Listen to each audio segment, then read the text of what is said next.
maybe 70, wearing a gray suit and carrying a leather briefcase.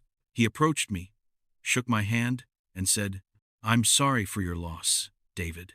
Your father was a good man." I nodded, confused. "Thank you. But I don't think we've met. I was your father's attorney. He asked me to be here today. There's something he wanted me to read." The room went quiet.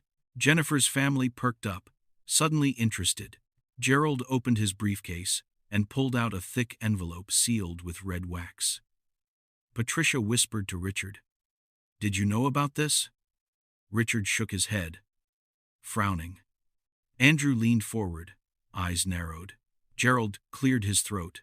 "Your father left very specific instructions. He wanted this read aloud, in front of everyone, immediately following the service." Patricia scoffed. "This is highly unusual. Can't this wait?" Gerald looked at her, his expression cold. "No, ma'am, it cannot."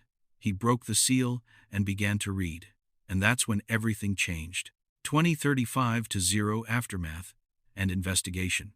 Before Gerald read the will, before the words that would shatter Jennifer's family were spoken aloud, "I need to tell you what I didn't know, what none of us knew, because my father wasn't who they thought he was.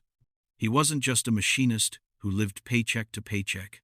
He was something much more careful, much more deliberate, and he'd spent decades preparing for this exact moment.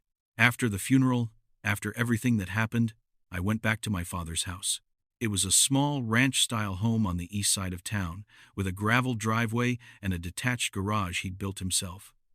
I'd been there 1,000 times, but that day it felt different, like I was seeing it for the first time. I started going through his things.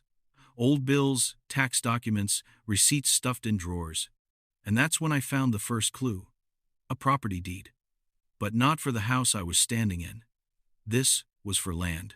120 acres in rural Montana, purchased in 1985 for $12,000. I stared at the paper, confused. Montana? My father had never mentioned Montana. I'd never heard him talk about owning land, investing, anything like that. I kept digging. More documents.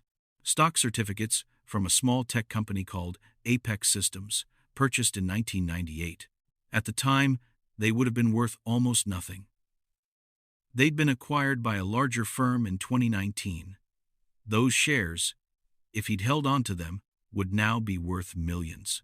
I sat down on the floor of his office, surrounded by papers,